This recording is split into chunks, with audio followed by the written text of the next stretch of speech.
Cacing pita sesuai dengan namanya memiliki struktur tubuh yang pipih memanjang seperti pita. Cacing pita termasuk hewan multiseluler terdiri dari banyak sel. Hewan ini memiliki 3 lapisan lembaga, yaitu endoderm lapisan dalam, mesoderm lapisan tengah, dan ektoderm lapisan luar. Untuk mengetahui lebih banyak informasi tentang cacing pita, berikut 7 hal unik tentang cacing pita, parasit yang menyerang usus manusia.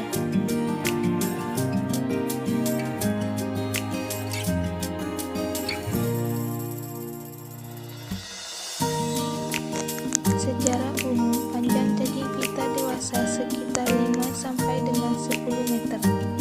Akan tetapi, cacing pita dapat mencapai panjang hingga 35 meter jika mampu hidup selama 30 tahun. Kemampuan untuk bertambah panjang hingga 25 meter ini jika cacing pita dapat hidup dengan baik pada kondisi yang diinginkan.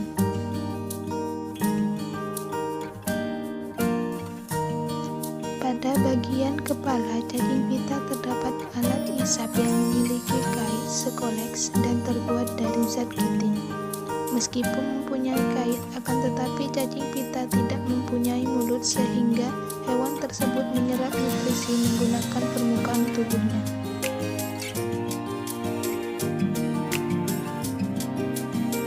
Infeksi cacing pita bisa berawal dari mengonsumsi makanan yang mengandung larva atau telur cacing pita.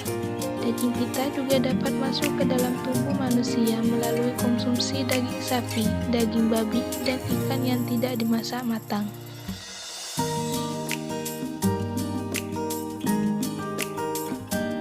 Pada saat terjadi infeksi usus karena cacing pita, maka bagian kepala cacing pita akan menempel di dinding usus dan bagian tubuhnya akan terus bertambah panjang dan memproduksi telur.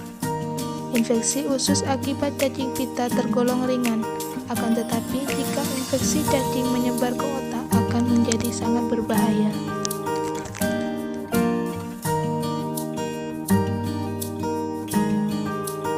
Cacing pita adalah hewan hermafrodit karena pada tiap bagian proglotitnya memiliki organ reproduksi jantan dan betina.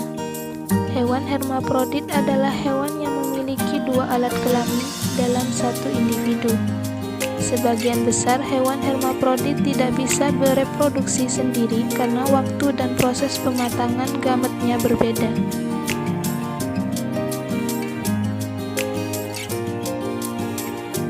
Cacing pita tidak mengalami perkembangbiakan generatif atau aseksual dalam hidupnya.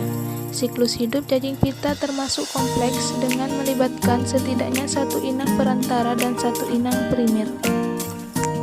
Cacing pita dapat menjadi parasit yang berbahaya bagi manusia. Cacing pita adalah hewan parasit sehingga hewan ini memerlukan tubuh inang agar dapat berkembang biak. Usus halus manusia adalah salah satunya tuan rumah cacing pita.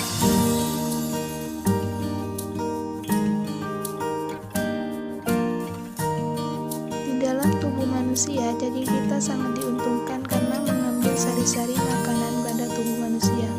Manusia selanjutnya menjadi pihak yang dirugikan karena sari-sari makanan yang seharusnya digunakan untuk metabolisme menjadi berkurang karena diserap oleh cacing pita tersebut.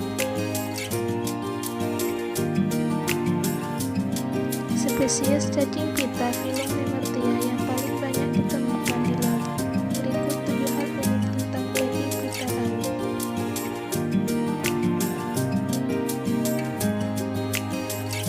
Spesies terbesar dari cacing pita adalah cacing botlager Linnaeus legissimus yang dapat ditemukan menggeliat di antara bebatuan di perairan Laut Utara.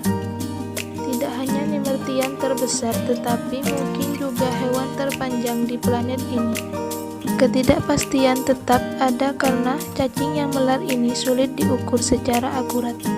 Tetapi mereka telah ditemukan dengan panjang lebih dari 30 meter atau 98 kaki dan diyakini bahkan tumbuh hingga 60 meter atau 197 kaki lebih panjang dari paus biru meskipun panjangnya kurang dari 1 inci.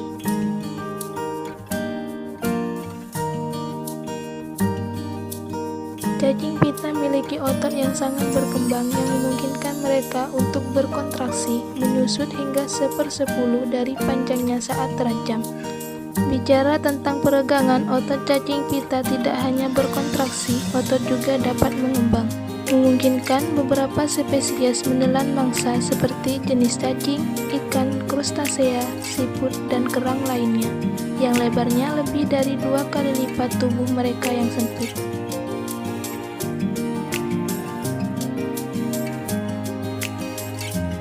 Belalai bervariasi di antara spesies. Beberapa lengket atau memiliki pengisap untuk membantu menangkap mangsa, dan beberapa spesies seperti Orthohoplone myrtea bahkan menusuk mangsanya dengan paku tajam yang disebut stylet pada belalai. Beberapa cacing pita menyelinap di mangsanya, berbaring menunggu terkubur di dasar laut berpasir. Satu spesies cacing akan muncul dari rumahnya di pasir ketika kepiting fettler berjalan. Cacing akan menutupi mangsanya dengan lendir beracun dari belalainya, melumpuhkan kepiting sehingga cacing pita dapat meluncur ke celah di cangkang dan memakan kepiting dari dalam keluar. Tidak semua cacing pita adalah predator, beberapa adalah parasit. Salah satu genus cacing pita, Carcinone mertes, hidup sebagai parasit pada kepiting, memakan telur kepiting dan hewan apapun yang dapat ditemukan dari inangnya.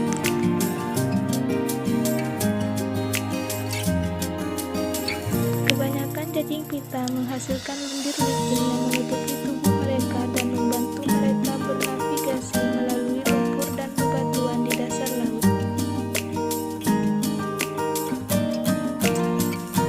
Cacing pita laut biasanya memiliki jenis kelamin terpisah dan alat kelamin sementara. Deretan gonad melapisi bagian dalam tubuh mereka untuk menghasilkan telur atau sperma. Ketika mereka siap untuk dilepaskan, saluran gonad terbentuk sesuai permintaan dan diserap kembali setelah reproduksi.